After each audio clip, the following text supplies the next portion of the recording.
دايما الواحد لما يبقى عنده لحمه مفرومه بيعملها حواوشي او بشاميل او حتى كفته. لكن بجد يا جماعه عايزاكم تجربوا الوصفه دي، ومتاكده ان انتم ما شفتوهاش في اي حته. جربوها هتعجبكم، متاكده ان انتم ان شاء الله هتعتمدوها. الاول هتجيبي حله تمليها ميه وتحطي فيها 4 بطاطسيات متوسطين الحجم وتسيبيهم يغلوا على النار لغايه ما تتسلق. هتجيبي مكعب مرق الدجاج تطحنيه لو عندك بودره تمام قوي، وتحطي عليه نص كوبايه ميه مغليه. بعدين قلبي كويس قوي، مش عايزين اي حبيبات من بواقي المرقه دي. ولو مش عايزه تدوب معاكي، لو تقدري تصفيها صفيها. حطي نص كوبايه من الحليب. الكوبايه دي صغيره فعشان كده مليانه، لكن هي نص كوبايه حليب. هنجيب 2 رغيف فينو او 3 شريحه توست، وتبداي تقطعيهم وتحطيهم في الحليب كده. وبعد كده تغطسيهم كويس وتسيبيهم لمدة 10 دقايق متغطيين. بعد 10 دقايق هتلاقيهم كلهم اتشربوا بالحليب كده، شايفين؟ اي زيادة بقى في السائل اتخلصي منه. فانا هصفيهم، ودلوقتي ده منظرهم بعد ما تصفوا، شايفين مفيش اي سوائل زيادة. دلوقتي بقى هجيب بصلايه متوسطه وابشرها كويس زي ما انتم شايفين واحطها. البصلايه دي ما صفتهاش من ميتها، دي بميتها. هتحطي بعد كده معلقتين كبار من الجبنه الرومي مبشوره. بعد كده هتحطي بقى البهارات بتاعتك: الملح، الفلفل الاسود، البابريكا، بودرة البصل، بودرة الثوم. كل ده هتستخدمي منه معلقة صغيرة. هنحط كمان معلقة صغيرة من المستردة ومعلقة صغيرة، نص معلقة صغيرة من العسل، ونخلط الكلام ده كله مع بعض. عايزة اقول لكم والله يا جماعة اكلوا صوابعهم وراها. ومش بس كده، لا يعني اعمليها لنا تاني. مش بس ان هما كلوها، لا حبوها جدا، ويمكن احلى من الكفتة كمان. طبعا الطبق كان صغير، فاضطريت ان انا انقلها للطاجن اللي هشتغل فيه. وحطيت عليها نص كيلو لحمه مفرومه. هبتدي اقلب كده، وهنا افتكرت ان انا نسيت اضيف طماطميه متقطعه مكعبات تكون صغيره بالعصير بتاعها عادي، مفيش مشاكل. كل ده هقول لكم هنعمل بيه ايه.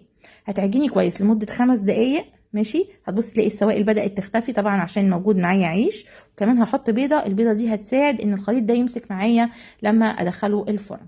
المهم بس في الخطوة دي انك تعجني كويس وتسيبيها بقى ترتاح في التلاجة لمدة ربع ساعة. والله يا جماعة انا عايزاكم تجربوها، متأكدة ان اللي في البيت هيقولولك اعمليها لنا تاني. جبت بقى الصينية بتاعتي ورشيت قاع الصينية بالجبنة رومي مبشورة، ورشيت رشة زعتر ورشة فلفل اسود. بس كتري في الجبنة شوية، عايزاكي ما تشوفيش فعلا القاع بتاع الصينية. البطاطس بتاعتي كانت اتسلقت، فهبتدي بقى ان انا اقطعها. طبعا هنا انا كنت مستعجله علشان التصوير والغدا وكده. بس طبعا انت ممكن تسيبيها لما تبرد، ما تتعامليش معاها وهي سخنه كده. هتقطعيها الاحجام اللي انت عايزاها، وبعد كده هتعملي التتبيله بتاعه البطاطس، لان البطاطس كده ملهاش اي طعم.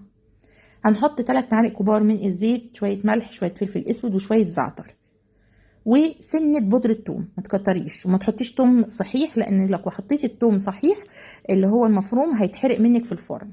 دلوقتي بقى هتاخدي بطاطسيه بطاطسيه تغطسيها في التتبيله دي، وبعدين تحطيها بحيث وشها يبقى باصص لتحت على فرشه الجبنه الرومي المبشوره. القشره تبقى من فوق عشان تبقى مقرمشه. هتحطي بقيه التتبيله من فوق، هتدخليها الفرن، وفي الاخر خالص اخر 5 دقايق هتطلعيها واقول لك نرشها ايه من فوق. هتجيبي صينيه تاني هتحطي فيها بصلايه كبيره حمراء وواحده صفراء او بيضه، وتقطعيهم جوانح. تحطي برده فلفل رومي، وتقصقصي كده قرن فلفل شطه. تحطي البهارات بتاعتك: فلفل اسود وسكر وملح. ومهم قوي السكر معانا هنا عشان البصل يكرمل. وتدعكيهم كويس لغايه ما يبتدي البصل كله ينزل العصاره بتاعته. دلوقتي بقى هجيب اللحمه من التلاجة واكورها كور تخينه كده كبيره. ما هياش برجر يا جماعه، يعني دي مش مبططه، لا منفوخه كده. دخليها الفرن. وتعالي بقى نعمل الاول، نرش رشه الجبنه رومي من فوق وندخلها برده الفرن. وتعالي نعمل بقى الدهان اللي هدهن بيه اللحمه: معلقه كبيره من السمنه، عليها نص معلقه كبيره من الثوم المفروم وفلفل اسود وشويه بابريكا، سنه ملح. قلبيهم مع بعض وشيليهم على طول من على النار. ادهني بيهم كرات اللحمه اللي احنا عملناها دي. يا جماعه الريحه لوحدها وهم، بجد يا ريتكم معايا. الجبنه بقت مقرمشه يا جماعه، بقى عامله زي الشيبسي كده من تحت. البطاطس طعمها رهيب والتتبيله بتاعتها تحفه. هنطلع بقى كرات اللحمه بتاعتنا مع البطاطس مع طبق مكرونه او طبق رز، بجد تحفه جدا. شايفين اصلا لون اللحمه من بره عامل ازاي؟